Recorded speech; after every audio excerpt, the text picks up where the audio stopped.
let's be prudent.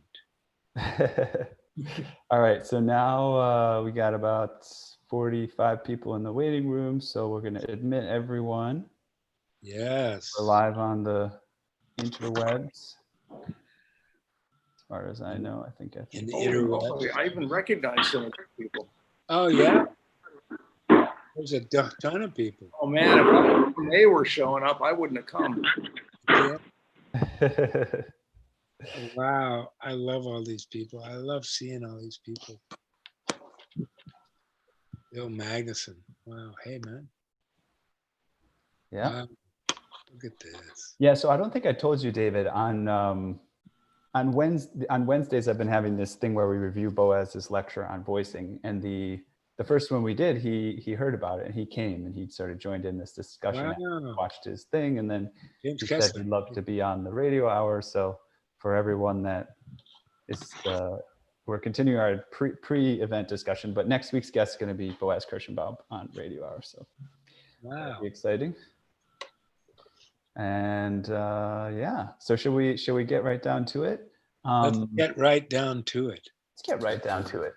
So just a quick reminder up front here that this is being brought to you by Piano Technicians Masterclasses, that online educational resource that brings you piano technicians from all over the world to your home so you can learn. And you can find out more at pianotechniciansmasterclass.com. And on today's episode, we have Eric Johnson, who is kind of the high-end piano guy.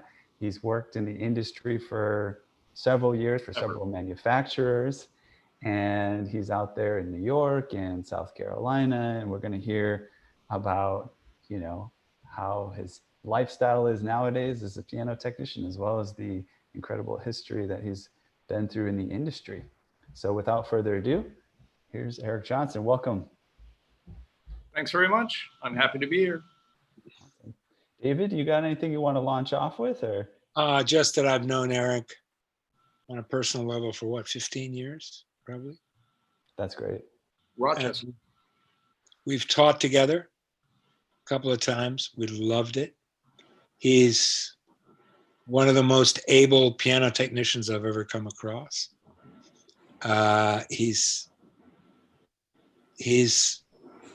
kind of like a prototype X-Man kind of awesome piano technician. He looks good. He knows how to conduct a relationship, and he's got massive artisanal talents to make a piano sing. So welcome. I've wanted you on Piano Tech Radio Hour since the beginning. So thank you, David. I appreciate that. I appreciate that. And let me just say, you know, let me tell you some of the things I like about David. That hair, man. That hair. It's like, yeah, it's almost. My brother says I look like a retired Marine colonel with this buzz.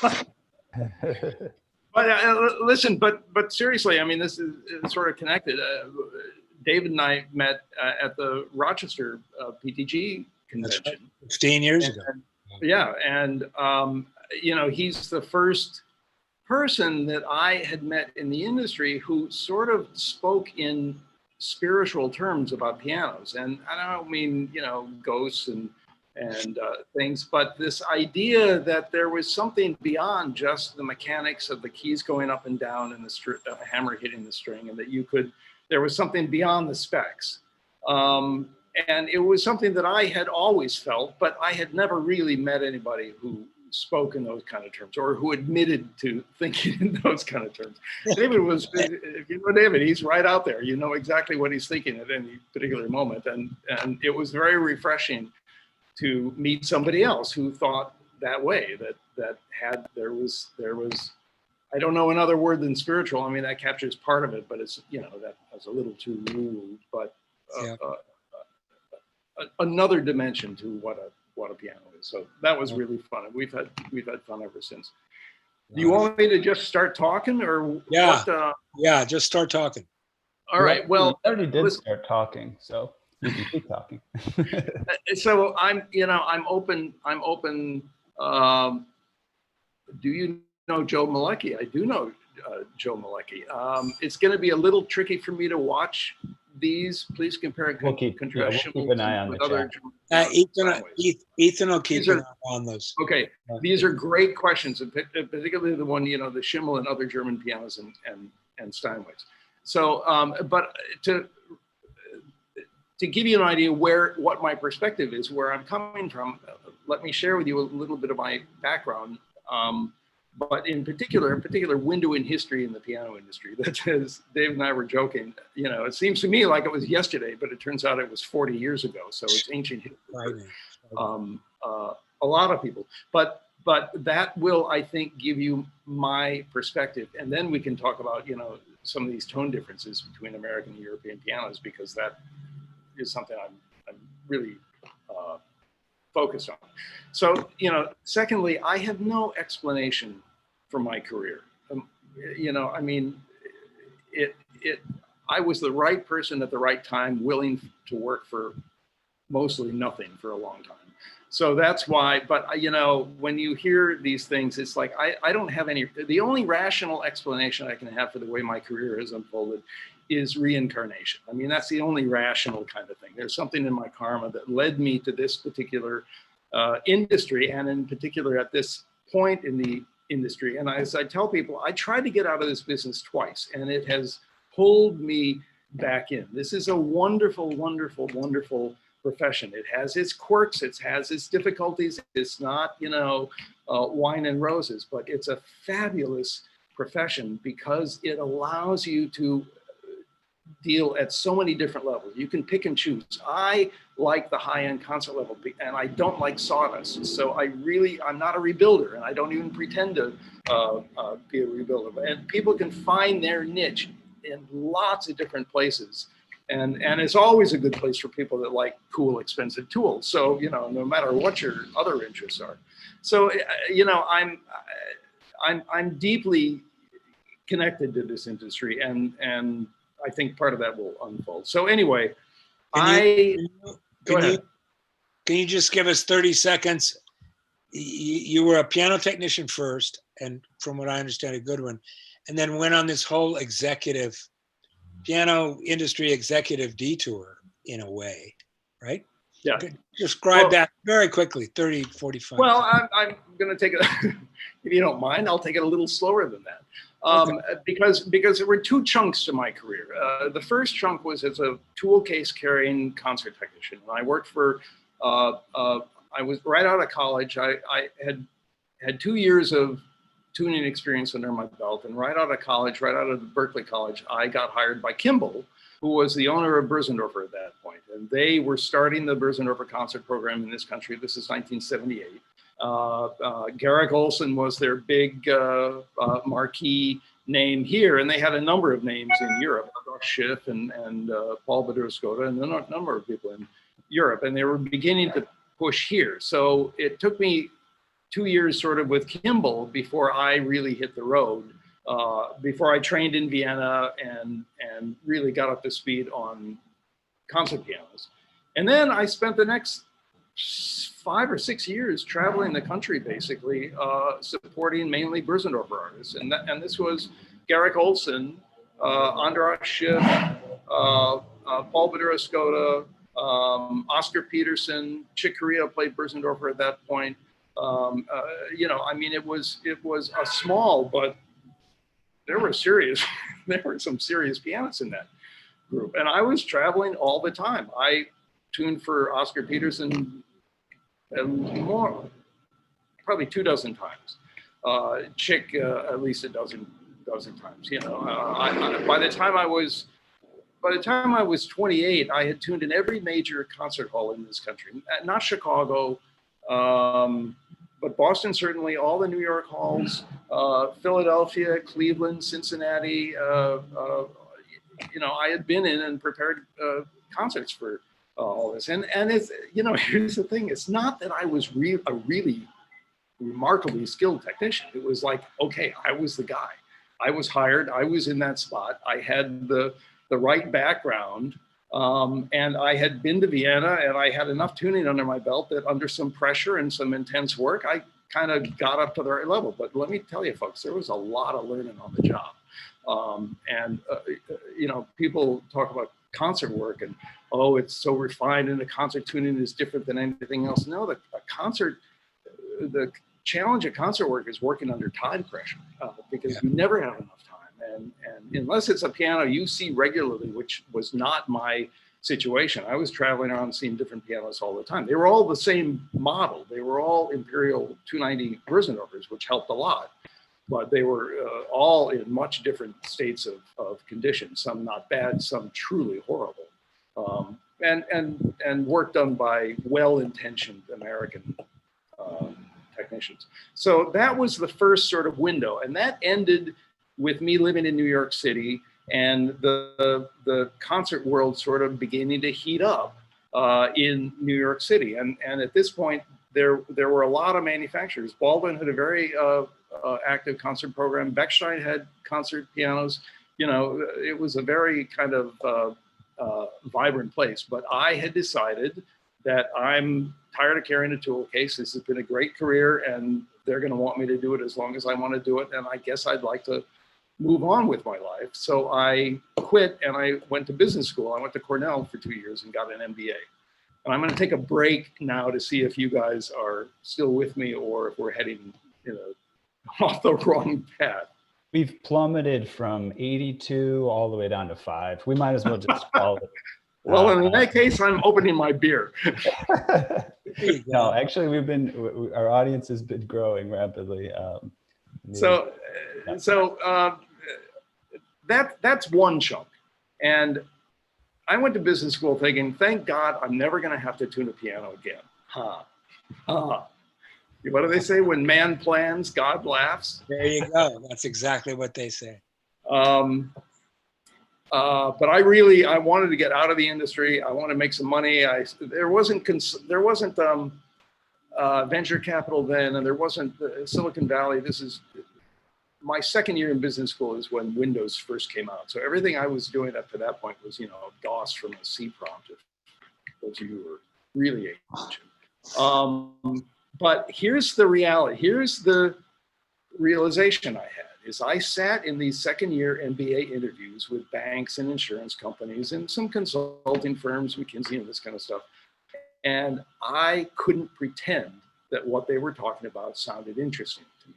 I couldn't fake it, because if you want one of those jobs, you gotta be on your, it's a big deal going through the process of getting hired by these people. And I realized I couldn't fake it. I'd had an interesting job.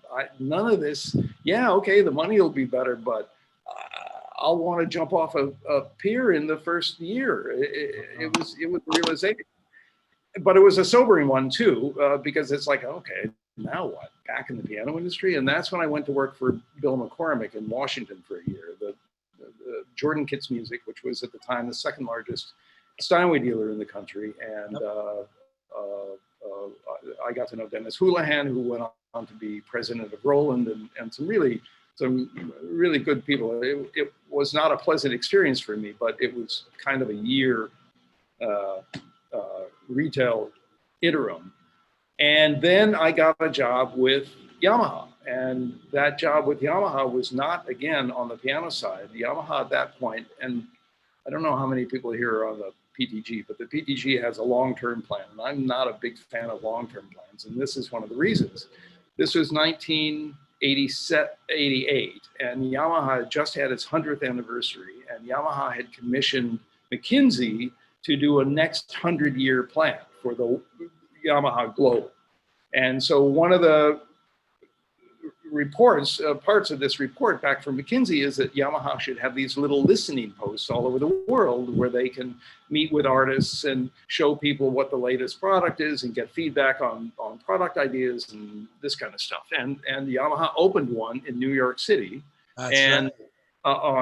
Right across from Steinway Hall, well, kitty corner, down a block from Steinway Hall on 57th Street in Metropolitan Tower. Right, big, expensive retail, big signage retail space. Called the difference was Yamaha Art Center, right? Well, it was called the Yamaha Communication Center. There you go. And it was not part of Yamaha Corporation of America. It was part of YCJ, Yamaha Corporation Japan. And we didn't sell anything. We had a showroom on the bottom floor of products, and we had second floor, we had a studio for recording equipment. We had a studio for the HX1, the big organ that was the powerhouse in the organ industry those days, and a piano research area where we used to get the prototype instruments over and had some prominent artists come through and evaluate them. Now, that wasn't my job.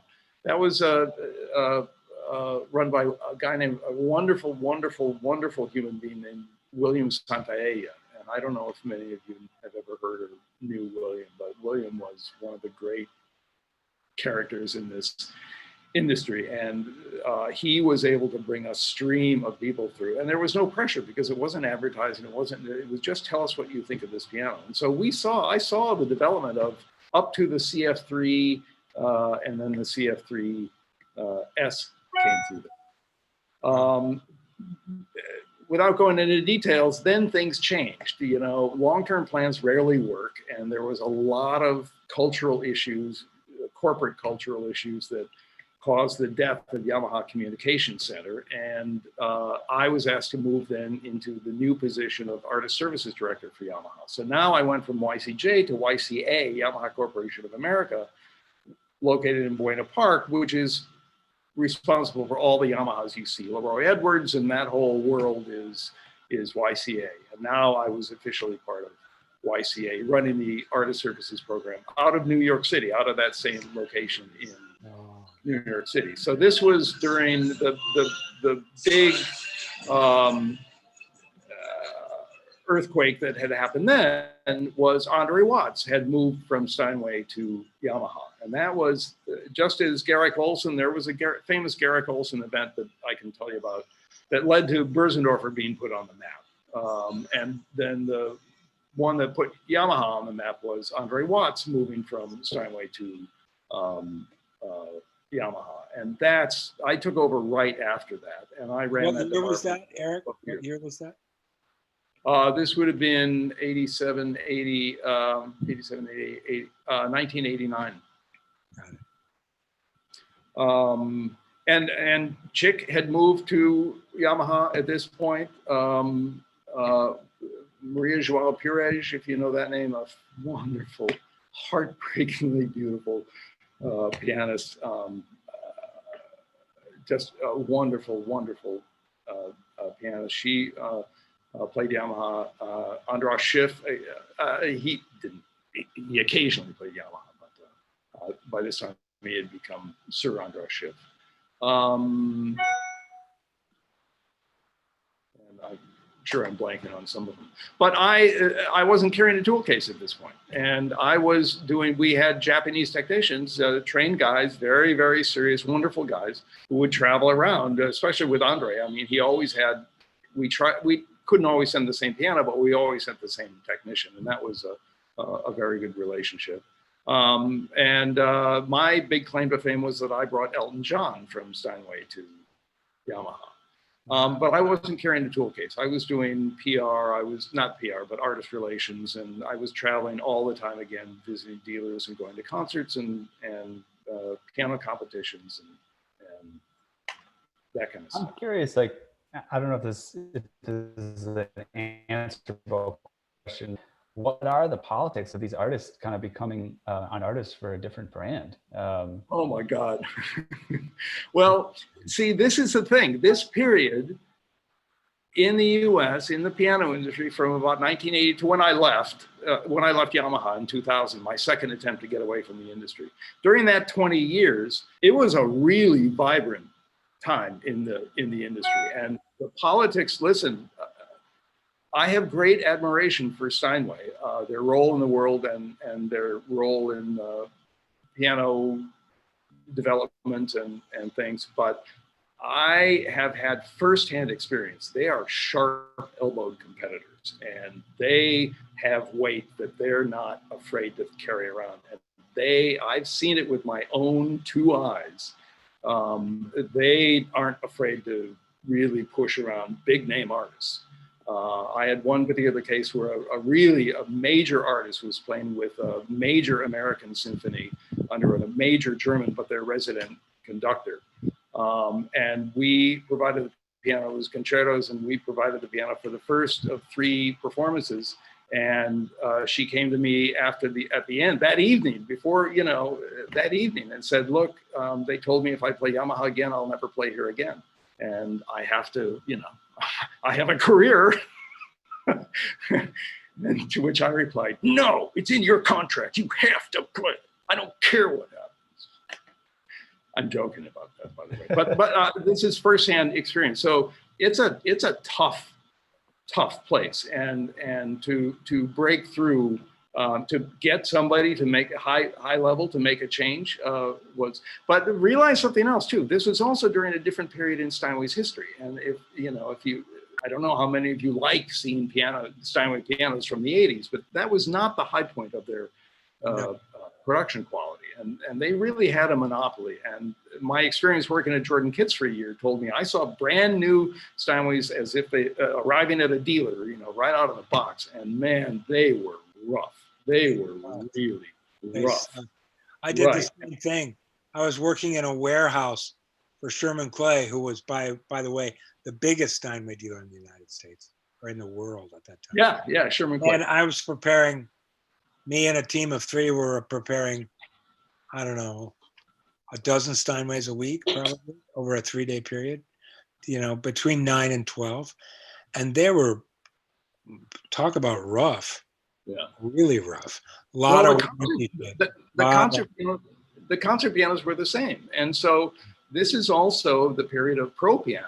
And if any of you know that name, during this period, the Steinway concert pianos got panned a lot by major artists. And Ricard de la Rosa saw a business niche and would go to Europe and buy Hamburg Steinway Ds, right, and bring them back to the US and obliterate the serial numbers, and he'd rent them. And he'd rent them in New York City to major artists. Now and then LA, and then other cities. Yeah. And San Francisco. Yeah. It was a brilliant business model, because Steinway really couldn't complain that much. They're still playing a Steinway. Well, no, it's an American and German and things, but it was still a Steinway. And he had a really good business because the quality of the average concert grand owned by Steinway at that time was so bad. And that was what gave us a Yamaha an opportunity, and it gave Bosendorfer an opportunity. They outlived their monopoly status, and things would have been different, honestly, if they had had a higher quality period. Now, I have to say, the pianos I've seen lately have been really nice coming from Steinway. Much better. Yeah. But it's like night and day. Fascinating. Keep going, or? Well, do we have questions from the? I don't know if we have a ton here. Let's see what we got here. Beloved community. Listen, the one about compare and contrast Schimmels and other German pianos. Do you mind if I take that? Oh, yeah. Absolutely not. Please. So here's the thing that I realized: the momentous occasion in my professional life was when I saw an Imperial Bosendorfer for the first time, and it was at University of Wisconsin-Madison, and they had a nice piano mix. I had done my very early. I want to give a shout out to Joel Jones in Madison, Wisconsin, a wonderful guy, and my first teacher, and somebody really responsible for big parts of my career. They had good piano facilities. They had Hamburg and American Steinways, but there was something about this Imperial. There was something about this Austrian thing that I just couldn't get out of my head. It had a radical impact on me. And it's pure coincidence that a couple of years later, I was employed by the company and in Vienna watching them build this stuff. But I have always been a European piano guy. I mean, after that experience with Hamburg Steinways and with Bosendorfer, you kind of go, again, this is the 80s, you go and look at a D from that period, and it's like, man, that's really, I have to get a file to align this hammer? I have to get a file out? How does that work? I don't know. It was frustrating to me. But I have since been to most of the European manufacturers for tours. And here's if there's a technical takeaway for this, it's like respect the maker, because there are many different sounds, tonal targets by these manufacturers. There is not much to Steinway's chagrin. There's not one sound for everybody for everything. There are, and it especially comes through when you start exploring these European manufacturers, and you realize that there's a North German sound, there's a South German sound, there's a very particular Vienna sound, there's an East German sound, and there are still representatives of this style. Schimmel, for example, is a North German sound, as is Hamburg Steinway. So I would put Schimmel and Grotrian and Hamburg Steinway, they're a little bit to me in the same families. Very different from American Steinway, very different from, radically different from Bosendorfer, and also different from Steingraber. You know, Steingraber is from a different part. So these guys don't all have the same agree on the same tonal standard, and that's why there are technical differences in these pianos. And you got to realize there's there's really primarily only two ways to build a rim, and I heard this from Udo Steingraber. He said there's the beach or the swimming pool, and you kind of go, okay, well, the beach, where's my video here? The beach, the waves crash up and splash and break into fragments and tiny drops, and they're kind of hammering on this hard wall. Where on a beach, it's a very gentle slope, and the waves don't really crash. They gently ebb and flow. And the beach piano rim is the standard multi-rim laminate bent rim that Steinway, but basically everybody uses. And it's usually used in conjunction with a duplex scale because you're looking for these kind of high harmonics. You're looking for this kind of whoosh sound over the top of everything. And that really hard, stiff rim is going to help accentuate that. With other pianos like Bosendorfer, which have zero tension rims, they don't want any tension in the rim. That's why they build them with these, spruce blocks. It's a much different sound. And much to my chagrin, I'm not sure I'm crazy about the idea of the Viennese, what do they call it? The VC, the Vienna concert pianos. Because the primary change in these Bosendorfers is that they add a duplex stem. And to me, that's combining apples and hamsters, but they didn't ask me my opinion on that. So, and then you have somebody like Blüthner that does kind of both. They have laminated sections, but they're only sections. Then they glue them together in blocks. Or you have somebody like August Förster, who does sort of the same thing. They sort of do the Bosendorfer kerfs on a solid plank with a bent laminated rim. So there's lots of different ways of doing it. The reason why most people have bent laminated rims is it's cheaper. It's easier and cheaper and more reliable to build a rim that way. And then the quality really depends on what you make those laminations out of. But that's why, it's not that it's superior. It's just that, for consumer level pianos, it's a much cheaper, more reliable way of making it. So that's a long answer regarding Schimmel, but it's like, this is what David and I were talking about earlier. If you want to be a good technician, you gotta have a tonal sense. You gotta have a tonal memory, and you have to go seek out these pianos and listen to them and try to catalog in your mind what the differences in tone are. Because what you don't want to do is try to make one piano sound like another. You don't want to. You want to enhance the character in that particular piano. You can't make a Bosendorfer sound like a Steinway. It never, ever, ever will, and vice versa, and much more subtle connections in there. So respect the maker and be aware and conscious of the fact that maker has a particular sound that they're trying to build out. And usually I find if you return everything to specs, if you do really careful work, you return everything to specs, the hammers are really nice and clean and they're really carefully fit to the string, the piano's innate sound is going to come out. You don't usually have to do a lot of tweaking. Just get it right and you'll hear what the innate sound of it. That comment that you made about listening to different pianos and getting a sense of their sound, I'll use it as a great opportunity to just call out that our Wednesday event what we're doing is we're reviewing one of our private lectures with Boaz Kirschenbaum on voicing. And as I said, he'll be the guest next week, but also I looked back at what the content we're going to cover in the sort of third section, minutes 60 to 90, and he talks just about that kind of thing. You know, as a voicer, you've got to listen to different pianos. You've got to figure out, you know, what you like. You've got to understand what other people like and how it might be different.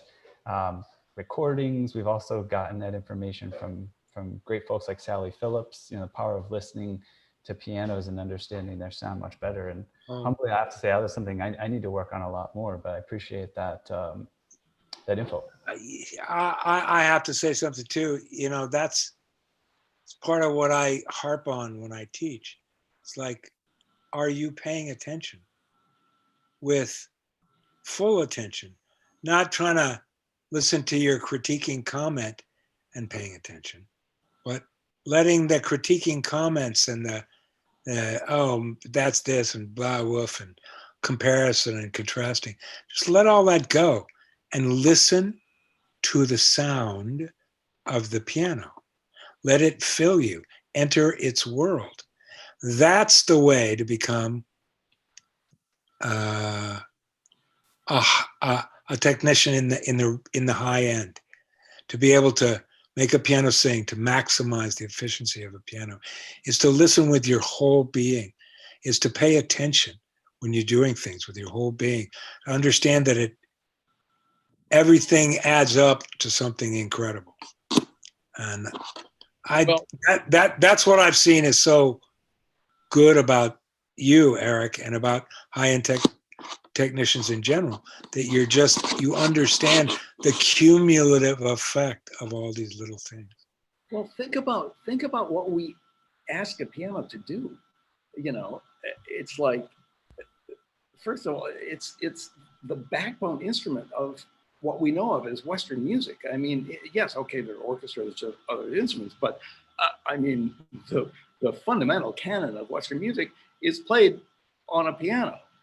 And we're asking people to translate these dots on paper into an emotionally moving event. And yeah, how do they do that from this collection of mechanical weird well, percussion instrument? Yeah. Well, they do it all the time, and that should, to me, I think you got to have a pile of respect for that, and see yourself as a servant in that process between the composer and the audience, and not as somebody who's the authority. And you know, I don't know. That's my natural inclination, and David, I think along those. So we were talking earlier. I was saying I would love you to. It's like we have a high-end artisanal piano technician captured. So in your prison of love, can you describe to us, you know, like I said, okay, so you can tune the piano and then have an hour or a little bit more maybe, but let's say an hour, and it's got some dings. And I suggested some dings, and you said, oh, let me talk about a piano that I saw yesterday. So you want to talk about that piano and go through how you did the diagnosis, and then how you're going to sequence the things that you do to get best bang for the buck. Sure. Real quick. This is a relative. Go ahead. Some questions and comments from the chat, because we got a few then. But after awesome. Then we can do those, Ethan. Want to do that first, or no? What do you want to do? Dive in with where you were headed, but we'll go to that. Okay.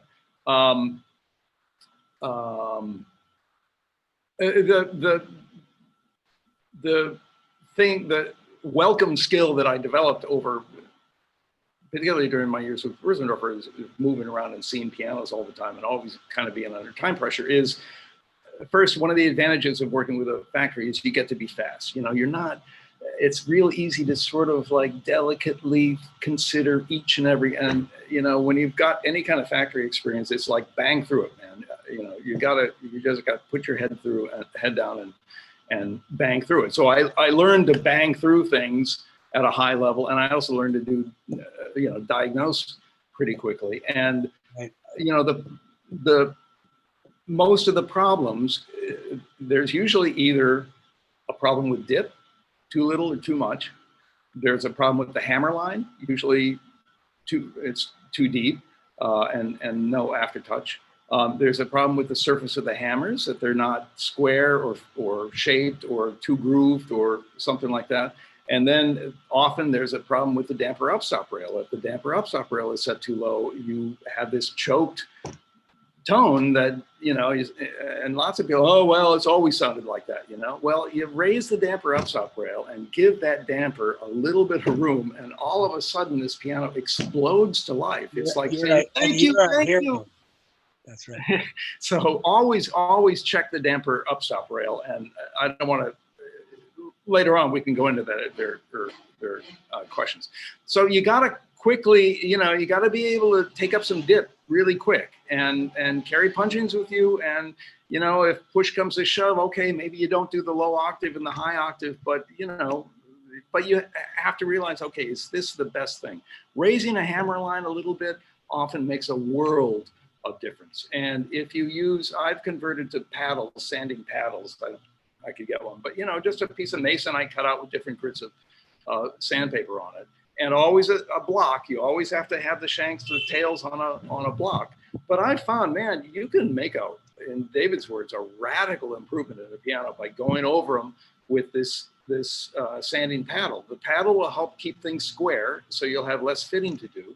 And you don't have to take out all the grooves, but if you just shorten the grooves a little bit, the grooves, and you take down the depth of the groove, it'll make a world of difference. And this is back to the tonal thing. It's like when you first kind of do these things, you go, well, it sounds the same to me. Well, keep doing it and keep listening, because it will be different. It doesn't jump out right away. This is part of the skill that you're developing, is this memory and this ability to discern tones. But if you learn to tune, then you know how to do it. You know what I mean? It's like your ears are working. So it's just another level of very discriminative listening. So you can make, and a good tuning, you know, a really good tuning makes a big difference. So this piano, it's a CFX, it's a distributor CFX. It was just delivered. It's a couple years old. It had been at a school. It was just delivered to a serious pianist, professional pianist here in town, and it was supposedly prepped before, but it really wasn't. And you know, you look at those things, those hot buttons. I checked the dip. Well, the dip's really deep. The hammerline wasn't bad, but the drop and the let off was completely uneven, and the spring tension was completely uneven, and the hammers were grooved. So it's like, you know, it's just the normal kind of sets of things. But don't tell me it was prepped, folks. You know, don't listen. We have to have standards, right? And if you say, you know, I didn't really have time, it came from a school, it's not in bad shape, it's probably okay for a home. That's the real world, okay? Don't do that and then tell me, oh yeah, we had our best guy prep it. It's like, no, either if you did, then he needs a lot more work. Yeah, or you didn't. Maybe your best guy, but he's not the best guy. So those, you know, be able to take up dip. It doesn't have to be perfect. It just has to be less, and it has to be even. This is the thing. It has to be even. Learn to take up dip quickly. Learn to take down dip quickly. I've got a pair of tweezers that, man, if I lost those tweezers, I wouldn't be able to do dip again. Set quick hammer line. Get the hammer line off the rails. That makes a huge difference. And practice with these paddles, doing a quick shaping of the strings, and you will, and check the upstop rail, and you will oftentimes make radical improvements in the condition of a piano. It won't be concert prepped. Also, make sure you have spring tension, some spring tension. The action doesn't work without spring tension. Nothing else will work right without spring tension. So you have to have some spring tension for things to just basically.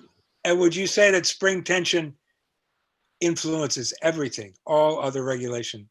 Well, the reality is it all influences the tone. But yes, you can't do anything else without spring tension.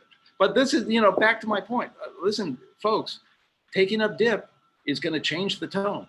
and Could learn change to the tone. learn to hear that. Raising the hand Regulation on, is tweaking a voicing. little bit of aftertouch is going to change the tone. You learn to hear that. All these things together have to end up in an improvement. So this is where, you know, you can set things by spec, but at a certain point you got to go, okay, I have to make these things fit together now. And I'm not talking fitting together in the old Steinway sense where you had to sort of figure out how to make it work. And you know, that's the reality of the way things were in the 80s. No, I'm talking about at a much more subtle level now. This idea of getting a piano to sing, you know, it's not just voicing and it's not just tuning. It ain't gonna sing well unless everything's in. And that's right. And regulation is voicing. Straightening and burning shanks and, you know, burning in hammers is regulation. Everything is voicing. Everything is voicing. Everything changes the tone.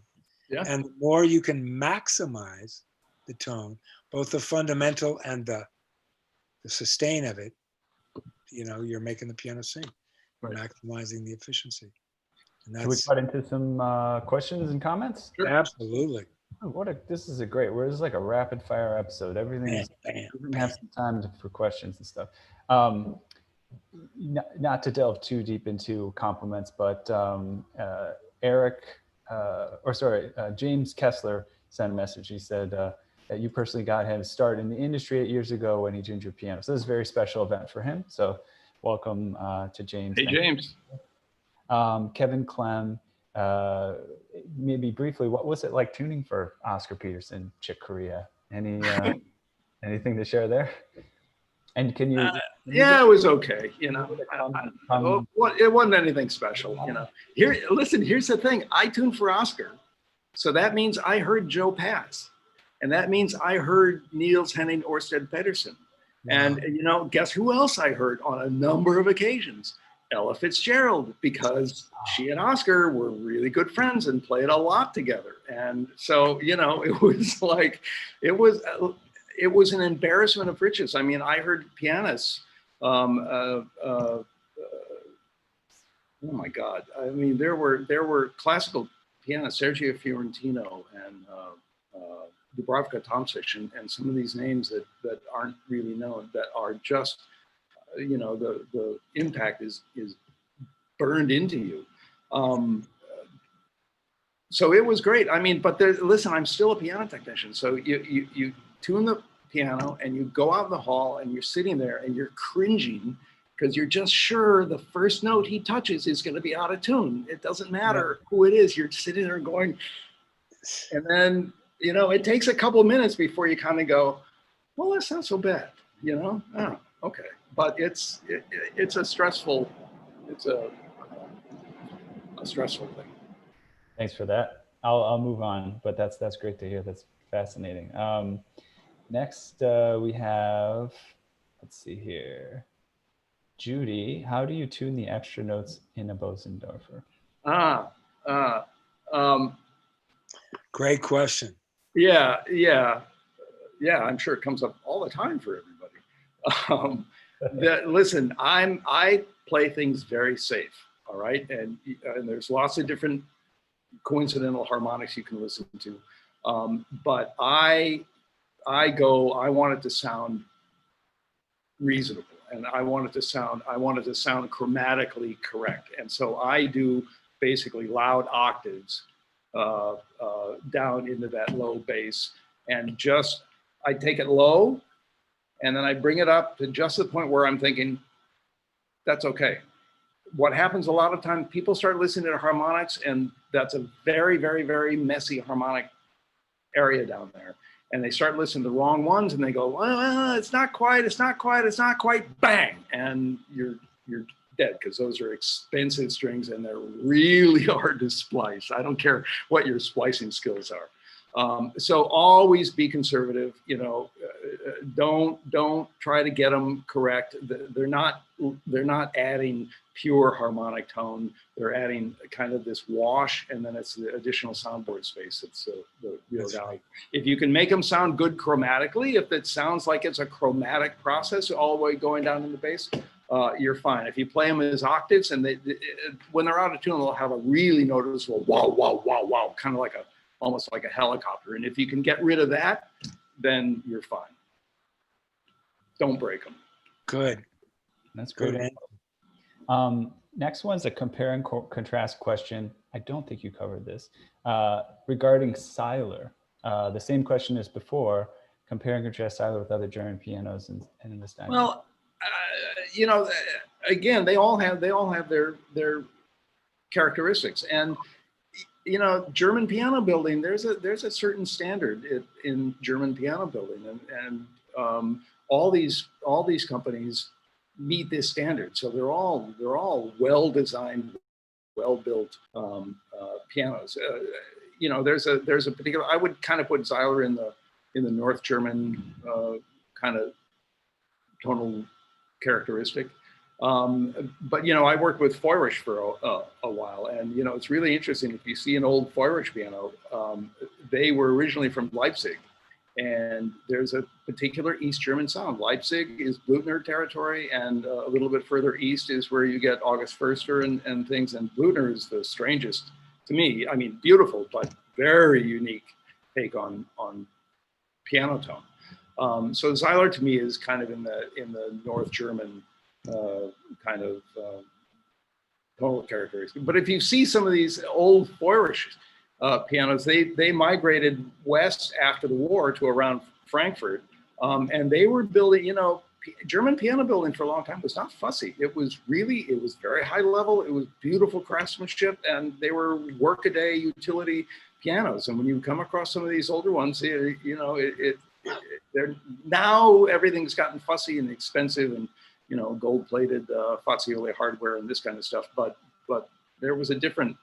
The German piano tradition stands for something, and Seiler is certainly a member of that club.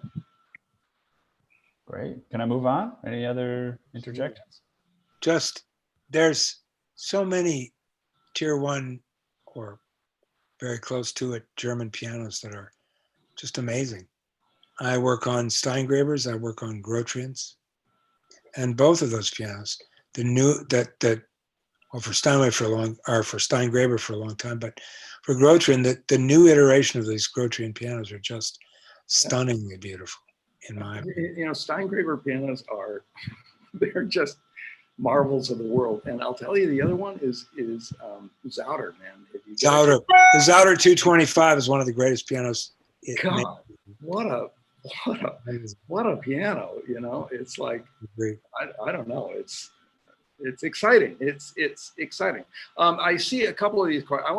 There's a question about hammers line and grooves and things. And this is another area where David and I agree. It's like grooves on a hammer are not necessarily a bad thing. And this is one of the other, if you want to be good, you have to understand it's not just you thinking, oh, I like this tone. It's like, okay, what do professional pianists like? And if you come to a piano, you know, most of the pianos you come to, right, have 3 grooves. And it means nobody's ever touched the shift pedal.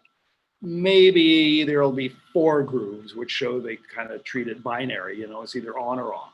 But if you come to a piano that's clearly been played, but there are no grooves, it's kind of uniformly flat across the top, let me tell you, you've come to a very serious pianist, because they're utilizing the shift pedal, not as a soft pedal, but as a color pedal. And you watch them play, their left foot is going to be on that pedal all the time. And they're always making little micro adjustments. And this, think of if you want to work with high-end pianists, think of it as a color pedal, not a soft pedal or a shift pedal. And I've accepted it, that with grooves, you give the player additional potential surfaces to use for tone production combined with the use of the shift pedal. Now, you know, first, do no harm. So, you know, they can't be too deep, but it's not necessarily a good thing to file all the grooves off. Even when I have time, I'm not under pressure or something, I'm going to leave just the faint whisper, if I can, of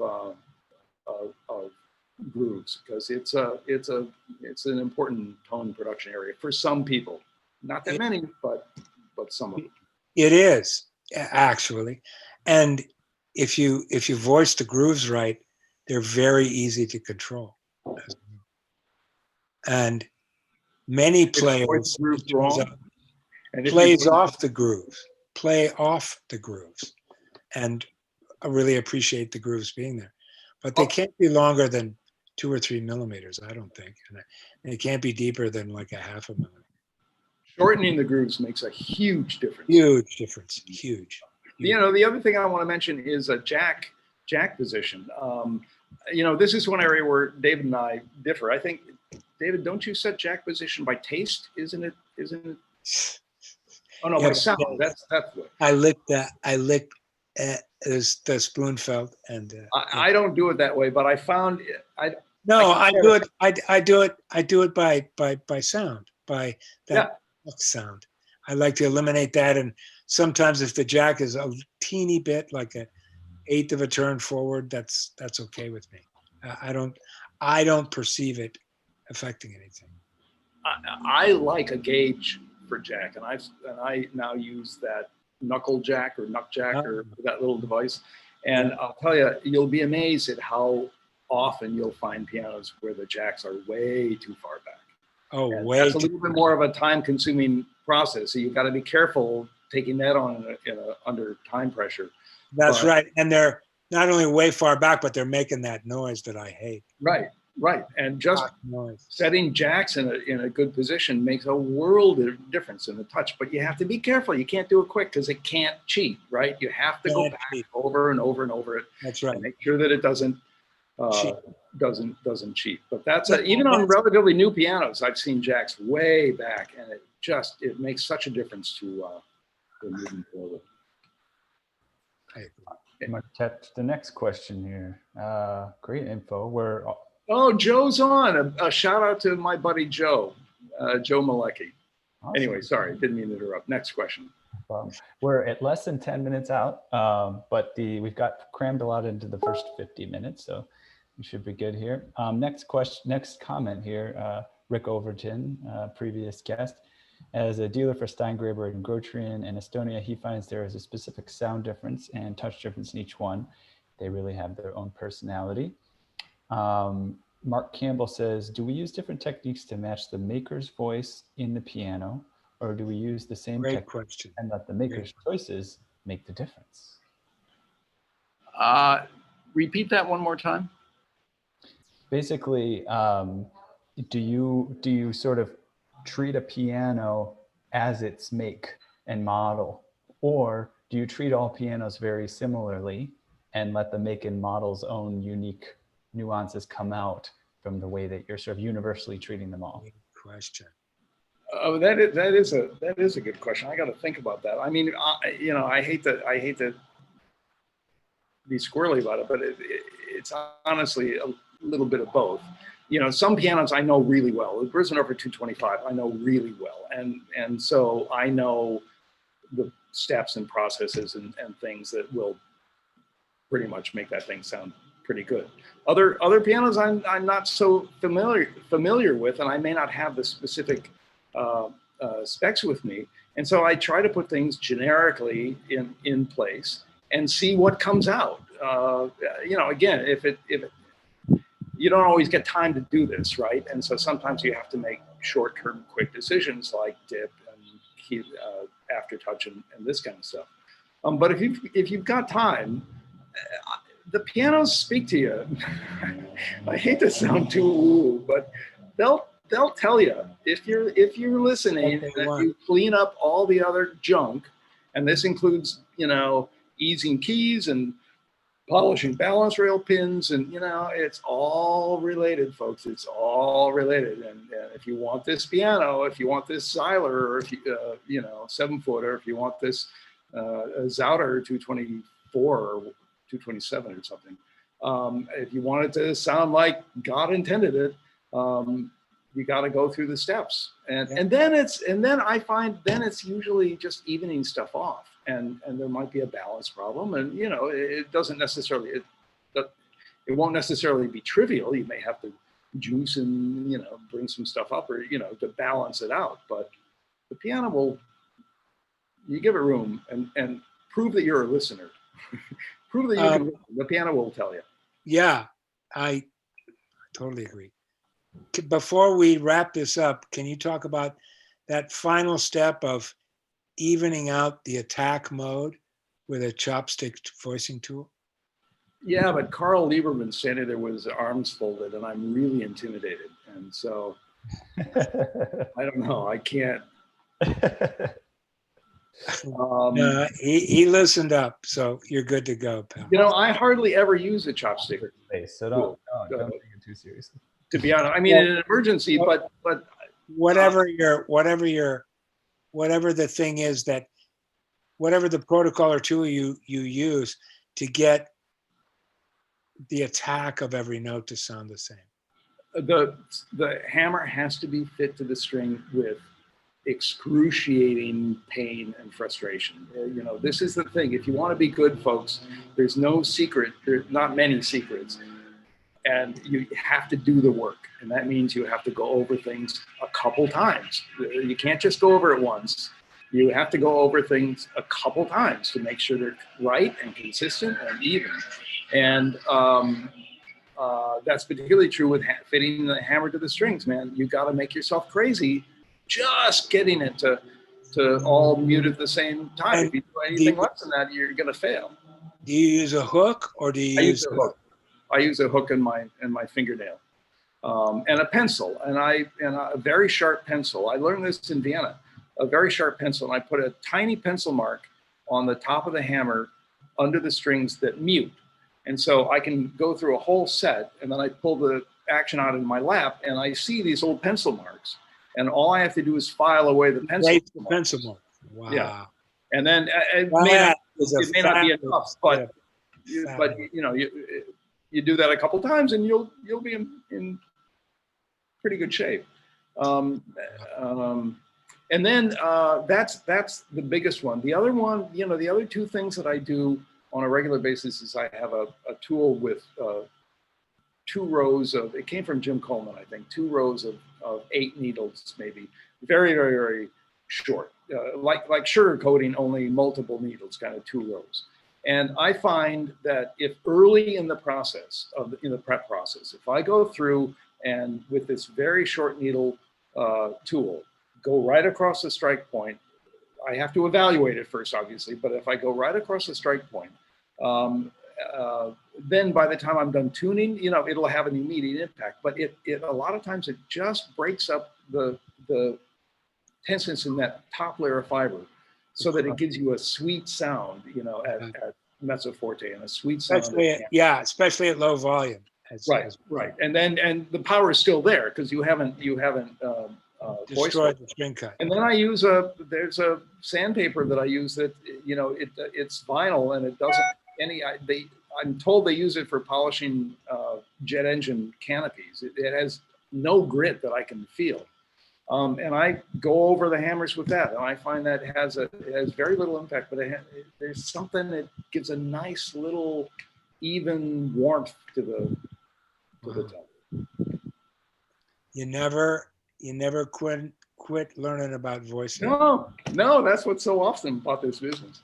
Those are 2 fabulous techniques, and please expect some questions on what kind of, you know, gritless sandpaper. And the reason I do that voicing first is by the time I'm done tuning a couple times and all the other stuff, it's been settled in and packed in and that kind of stuff, and then I can voice, then I can really even things out. But you do it early in the process, and it can have a big impact.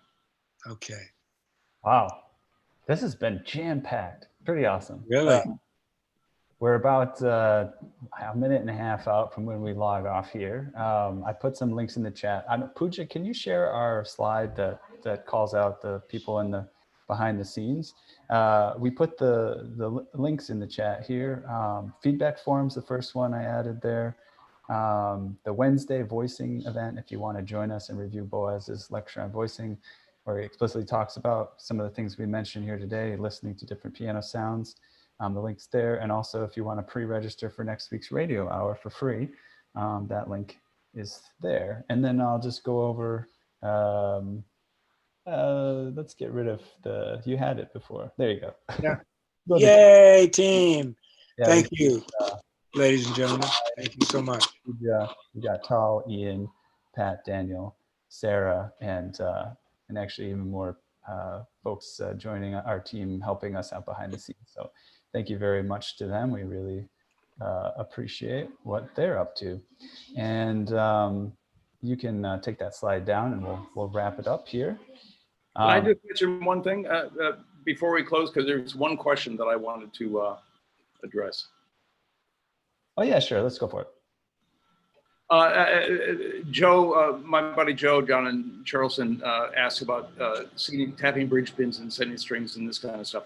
I don't do that as a wholesale activity. There's some people that the first thing I do is go through and tap all the bridges and do this and do that, and I don't do that. One, don't tap strings on bridges if they don't need it, and a lot of times it changes things. It can change things in a very unexpected way. So I'll use all those tools if I'm looking for a buzz or looking for a problem or something, but I'm not a big fan of just sort of wholesale, always tapping bridge pins and always doing that kind of stuff. Anyway, that's all. Oh, awesome. Good. An awesome alternative viewpoint from a lot of people. This was fun, you guys. I really appreciate it. Ethan, David, you guys are doing great work here. I really appreciate being invited, but I also really appreciate everything you've done up to this point. It's important for us to get together this way and to share these ideas and to do it, utilizing modern common technology. So my hat's off. Really great job. No question. And a couple of your, tips were just like priceless, man. So thank you so much. I'll put a price on. Thank you so much for the whole hour just flew by. And so thank you, brother. Thank you. Yeah, thank you very much. All right. Well, I'll log us off.